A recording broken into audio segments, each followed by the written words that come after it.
Hello दोस्तों, स्वागत है आपका हमारे चैनल में। तो दोस्तों, आज मैं आप लोग को बता दूं कि मानव शरीर के इंटरवल पार्ट में इस अंग को हिंदी में क्या बोला जाता है और उसको इंग्लिश में क्या बोला जाता है। इस वीडियो के माध्यम से आपको इसी के बारे में बताने वाला हूं।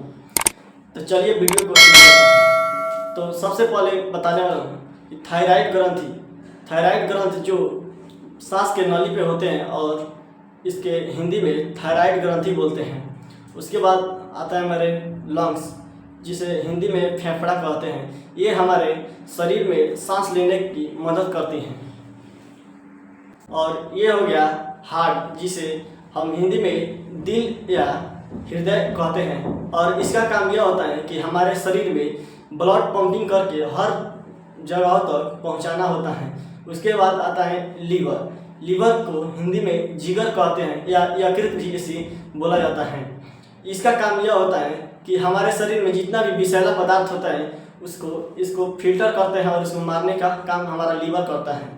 उसके बाद आता है हमारा स्टोमच, जिसे तो हिंदी में पेट कहते हैं। और उसका काम यह होता है कि हम जो भी भोजन खाना खाते हैं उसको स्टोर करने का काम उसमें होता है और एसिडिटी उससे भी बनते हैं।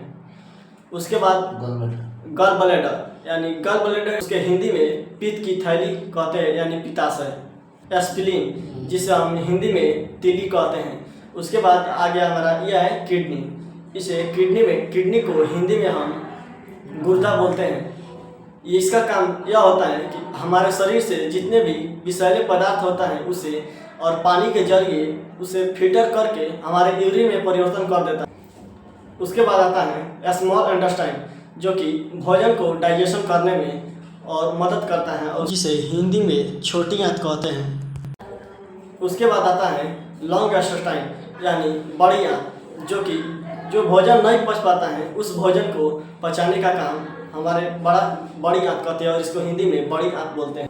उसके बाद आता है यह है ब्लैडर, जो कि यूरिन को स्टोर करके रखता है, यानी इसे हिंदी में मूत्राशय भी कहते हैं। ये है हमारा ब्रेन, जिसे हिंदी में मस्तिष्क या दिमाग कहते हैं। और इसका काम यह होता है कि हमको हमारे शरीर को सोचने और समझने की क्षमता हमारे ब्रेन से देते हैं।